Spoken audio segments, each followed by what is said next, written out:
Hello BookTube, it's Joshua here, and today I'm going to be doing the shelf respect tag.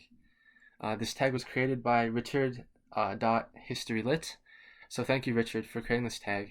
I wasn't tagged in it at all, and I think it's a relatively new tag. I just saw Steve do it, and I saw Aaron Facer do it, and the questions seemed really good. So I'm gonna do the tag. Question one: how do you organize your books on the shelves? So this shelf here is I just have these three shelves. This one's mostly poetry. It's actually the most organized out of all of them because uh, for the most part it's the English and American poetry canon that I have collected here in various editions, and I arranged it mostly in chronological order from Chaucer down to the more modern poets, 20th century poets. Except on the very top here, there's also some foreign language poetry. Like I have Baudelaire, and I have Dante.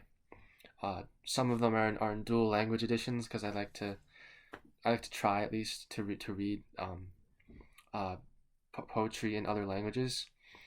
Um, and yeah, and this shelf is mostly classics and just fiction in general. Um, that's not really organized beyond that. It's just kind of a smorgasbord of different fiction books until you get down here. In the lower part of this shelf, there's mostly philosophy, like Plato and Aristotle and Plotinus and other stuff. And then even lower than that are biographies and books about music, or biographies about musicians. It's kind of a combination of that. Um, Up here is history books. Up here are history books and nonfiction in general. This is kind of similar here. Uh, yeah, these books are history. These are some Library of America books. This shelf is mostly fantasy. Um, and then this shelf below here, I don't know if you can see some of the landmark editions right there behind me. So it's mostly ancient history.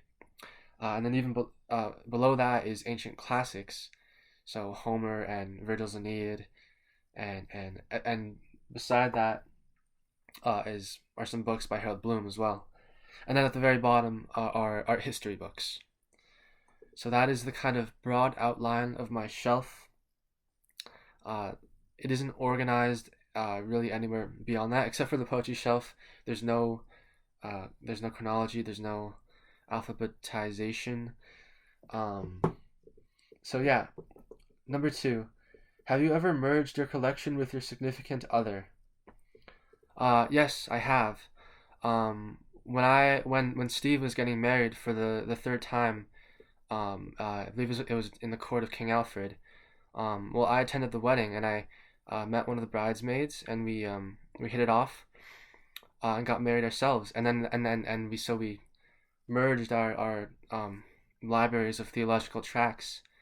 Um, and so that was the one time that I merged my books with a significant other, but not recently. Um, Three. Do you write your name and or the price paid in your books? No, I don't. I don't. My handwriting is really bad, so if I were to write in a book, even if I were to write my name, it would look like a I think it would look like a 5-year-old wrote their name in the book, and I don't really care about. I don't know why I would want to remember the price.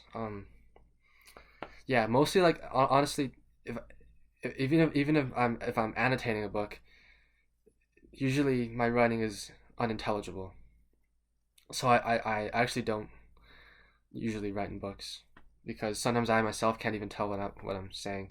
Um, Four. Do you keep all the books you've read or only the most cherished? Um, I keep as of yet because um I'm still kind of just exploring a lot of books and I'm mostly reading canonical books. Uh, Usually when I finish a book, I keep it. I just keep it on one of these shelves because it would be a classic, and I would tell myself, well, I'll probably want to return to it later, so I'll keep it. Likely in the future, um, when I have a bit more experience with reading, I won't want to keep every single book I read because then it would just build up and it would get unmanageable. But right now, pretty much yes. Right now, I mostly keep all the books that I read. Mostly. There are some exceptions, of course, but yeah. Um, 5. Does the style and quality of your bookshelves and/or cases matter? No, they really don't. I mean, I didn't pick these shelves for the style. I picked them because they could hold books, and that's all I want them to do. I don't really need them to look pretty or anything. Um, and yeah, so I mean, that's pretty much it. Um, I got. I've had this shelf for a while, but I got these two shelves uh, this year on the Facebook Marketplace for like $15 or something like that. Um, so yeah, I mean I don't need a brand new shelf. I just need some place to put my books. 6. Do you have any gripes or complaints about bookcase construction? Um, I do. I do have one gripe, and this has happened to me before. Um, these shelves are held up by little pins that you put in the side. If I there's like there'll be something here beneath here that's holding up the shelf, in which you stick into this side part. Um, and there's been one time where I lost that piece, and then I didn't know what to do, so I just for a while this shelf was just not there. There's just a big space in between. Um, Eventually, I think my mom gave me the idea to hammer in a nail into the side so that I could put this back up. But it is annoying having those little beads that can sometimes either get stuck in there in the holes that are in the side part here, or that can just be lost. Um, Although I suppose that's more my fault for losing it rather than any fault in the construction of the shelves. But 7. Do you ever stack your books horizontally? Um, I do, yes. If you look around, I'm sure you'll find some up there. And there's one just randomly sitting on the shelf there, and there's one right there. Yeah, I don't have any problem against putting books on top of each other. And I don't really go by any. I don't have any strategy for how I'm placing my books on the shelves. Sometimes I just kind of impulsively put it there. Actually, if I want to return to a book, or if I'm sitting here in this chair here and I'm reading and I'm taking and then and then I decide to take a break from reading, I'll usually put the book horizontally on top of the other books so that it stands out and I can remember where it is and that I'm reading it. So yeah, I do that. 8. What are your 5 favorite jackets or covers? Okay. Um, so this is one of them. Um, this is the Penguin Modern Classics or Penguin 20th Century Classics edition. And I like this for a couple different reasons. First of all, the photo is really good of Miss Moore, and um, I love this color. I love the color on this edition. It's something about it uh, is really just nice. I'm not really sure. It just does it for me. Um, Also, the Oxford World Classics books. Um, this book specifically by which is the major works of William Wordsworth. I love this painting that they have on it, but just in general, the Oxford World Classics is I think they're really handsome books and they look really nice. Um, and along similar lines, Penguin Classics. The black and orange is really a classic at this point. They usually have nice photos on here, and it's just really really clean. Um, Also, Everyman's Library. This edition of Everyman's Library specifically is really nice. I mean, it's the Everyman Chesterton, and I've read um, I've read Chesterton's book on Dickens, and I've read I think a selection of his autobiography. I haven't read too much more than that, but I just love Chesterton's wit. I love his writing style. Um, and yeah, I've enjoyed it so much, and I really love the way this looks. I mean, this you can have his figure here, with a cigar in his hand, and it just looks really, really nice. And most Everyman's library books are really nice, but not all of them are as cool as that. Um, because I mean, this is a little bit just more. This is also an Everyman's library book, but it's just a bit more plain. There's no photo, right? It's just it's a design. It's elegant, but it's not quite the same as as the other one. Um, and lastly, but certainly not least, um, just Library of America editions in general.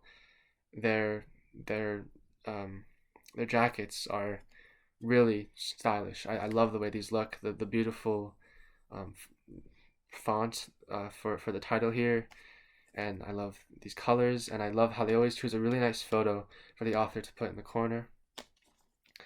Even if you take off the dust jacket, suddenly you have this elegant cloth bound book, and it's just really nice. And you have this. So yeah, I really like the Library of America editions. And yeah, that's it for that question. Hold on, let me just put this back on. And question 9: what are your 5 most disliked jackets or covers, and why? Here's one.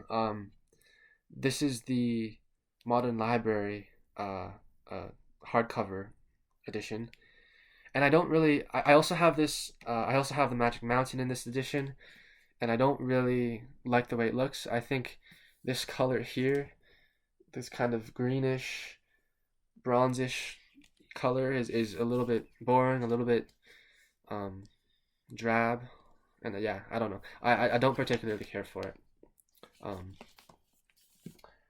Also,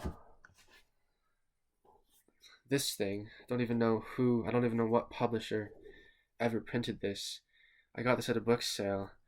This is an edition of the Essays by Francis Bacon, and I mean, I'm sure it's good for reading, but I once put this book into my backpack with another book in it, and the material on here rubbed off onto the other book, and it made that book red. It got like red paint or whatever on it.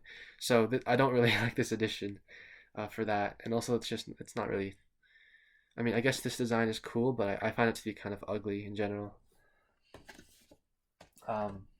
Also, this is this is printed by Oxford University Press. And it's the Oxford History. It's a part of the series called the Oxford History of England. This series right here. I got it at a really good price at my school's used bookstore. But it doesn't. I don't like these covers really. I mean, I think they're just kind of boring, and that's pretty much it. Also, I think this is. Don't know if Wordsworth Classics makes these covers anymore, makes these editions anymore. The photo is actually rather nice, but I find this green to be a little bit gaudy. Yeah, I don't really like the way it the way it looks. Actually though, now that I think of it, it's not as bad as the way that something like the newer version of Wordsworth Classics looks, like something like this. This is actually probably worse than that.